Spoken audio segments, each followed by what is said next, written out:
Have you ever pondered on how events separated by thousands of miles could be mysteriously linked? Let's embark on a journey through history where time twists and turns and the past whispers its secrets. We are going to explore two seemingly disparate pieces of history: the AngloSaxon Chronicles, an ancient manuscript that provides a fascinating insight into early British history, and the event of Karbala, a significant episode in Islamic history that took place in the arid deserts of Iraq. The Anglo-Saxon Chronicles, a collection of annals in Old English chronicling the history of the Anglo-Saxon people, is a treasure trove of information detailing events, births, deaths and phenomena that shaped the course of history. It's a window into a world long gone, yet its echoes can still be felt today. On the other hand, the event of Karbala, which occurred in the 7th century, marks a pivotal moment in the history of Islam. It is the site of a tragic battle where Imam Hussain, the grandson of Prophet Muhammad, was martyred.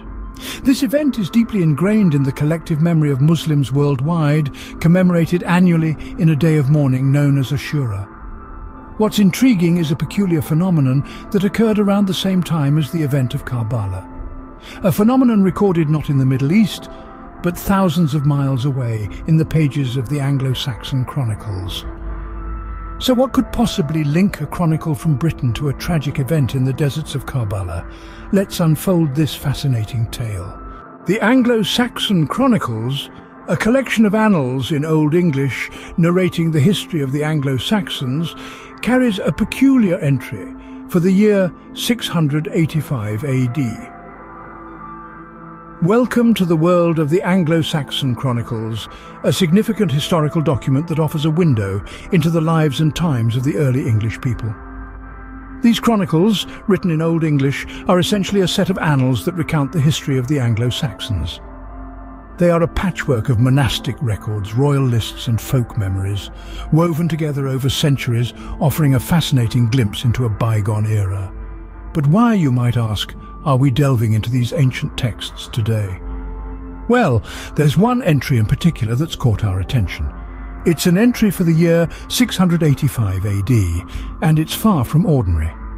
The chronicles state, in this year in Britain it rained blood and milk and butter were turned into blood. Yes, you heard that right.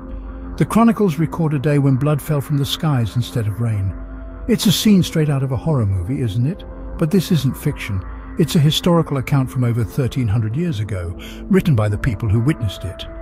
Now, rain is typically associated with life-giving properties, nurturing the earth and allowing life to flourish. But what happens when the skies weep blood instead of water? It's a disquieting thought, isn't it? The Anglo-Saxon Chronicles are revered for their historical accuracy, and this entry is no exception. The account of this blood rain is not presented as a myth or a folk tale. It's recorded as a historical event, something that the people of Britain in 685 AD experienced firsthand. This entry is as perplexing as it is chilling. It's a phenomenon that defies our understanding of the natural world. A rain of blood is not just an unusual event, it's an outright anomaly. An event so strange it begs the question, what could have caused such a phenomenon? Meanwhile, thousands of miles away in the arid desert of Karbala, a heartbreaking event was unfolding. It was an event that would leave an indelible mark on the course of human history. An event that would shake the very foundations of faith, love, sacrifice and humanity. In the scorching heat of the desert, the grandson of Prophet Muhammad, Imam Hussain, along with his family members and a handful of loyal followers, found themselves encircled by a colossal army. They were denied access to water, their pleas for mercy met with cold, unyielding silence. Imam Hussain, a beacon of justice and truth, chose to stand up against the oppressive regime of the time, even if it meant paying the ultimate price. His courage in the face of such adversity, his unwavering faith and his supreme sacrifice resonated far beyond the sands of Karbala. The day of Ashura dawned, marking the climax of this tragic event. Imam Hussain, along with his faithful companions, fell martyr one after another, their blood soaking the sands of Karbala. The brutality of the event was such that it is narrated in Islamic books that blood rained from the skies, a testament to the enormity of the tragedy. Imam Hussein's martyrdom was not simply a historical event. It was, and remains, a symbol of resistance against tyranny, a clarion call for justice, and a stark reminder of the power of faith. The event of Karbala is remembered and mourned by millions around the world every year during the month of Muharram. The tale of Imam Hussein's sacrifice continues to inspire people, transcending the boundaries of religion, culture, and geography. A tragedy of such magnitude that it is said the heavens wept blood for Imam Hussain. Could it be that the events in Karbala and the blood rain in Britain were somehow connected? That's the question that's been keeping scholars awake for centuries. The tragedy of Karbala, where Imam Hussain, the grandson of Prophet Muhammad, was martyred, is an event of such magnitude that it has left an indelible mark in the annals of history. But could this tragic event have had such a profound impact that it manifested itself thousands of miles away in Britain in the form of a rain of blood? Let's delve into this a bit deeper. There are numerous references in both Shia and Sunni texts that suggest the sky wept blood for Imam Hussain, an event so tragic that it moved the heavens to tears, tears that were not of water, but of blood. The Shia references explicitly state that after Imam Hussein's martyrdom, the sky rained blood.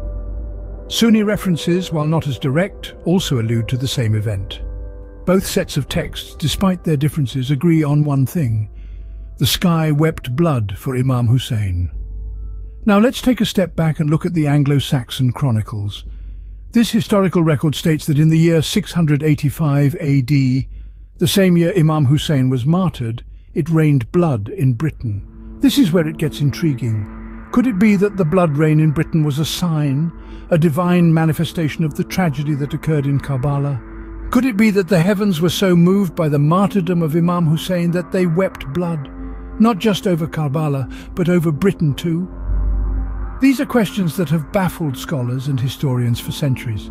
The connection between the two events is mysterious and intriguing, and it's a link that's yet to be fully unraveled. A coincidence? Or a divine sign marking the enormity of the tragedy? This is a question that continues to echo through the corridors of time, waiting for an answer. As we delve deeper into the annals of history, the pieces of this intriguing puzzle begin to fall into place. We've travelled through time, from the dusty plains of Karbala to the green lands of Britain. We've pored over ancient texts, the AngloSaxon Chronicles, a historical document that has stood the test of time, much like the event of Karbala itself. We've unravelled the tale of a tragedy that shook the world to its core, the martyrdom of Imam Hussain, the grandson of Prophet Muhammad. A story that is etched in the hearts of millions, a tale of sacrifice and steadfastness. We've explored the enigmatic accounts of an unusual phenomenon, a rain of blood in Britain, recorded in the very same year as the martyrdom of Imam Hussain. It's a detail that has been overlooked for centuries, lost among the countless records of history. But what does it all mean? Could it be that these two seemingly disparate events, one in the heart of Arabia, the other in the distant lands of Britain, are inexplicably linked? Could it be that the heavens themselves mourned the loss of Imam Hussain, as the ancient Islamic texts suggest? The significance of these events and their potential interconnection is not something to be taken lightly. It's a testament to the global impact of the event of Karbala. It shows us that no event is isolated, no matter how distant or unrelated they may seem. Everything is connected in the grand tapestry of history. The rain of blood in Britain, as recorded in the AngloSaxon Chronicles, could very well be a manifestation of the world's collective mourning for Imam Hussain. It's a reminder that the tragedy of Karbala was not just an event in Islamic history, but a pivotal moment in world history. And so we leave you to ponder on this extraordinary link between the AngloSaxon Chronicles and the event of Karbala, a testament to the far-reaching ripples of historical events.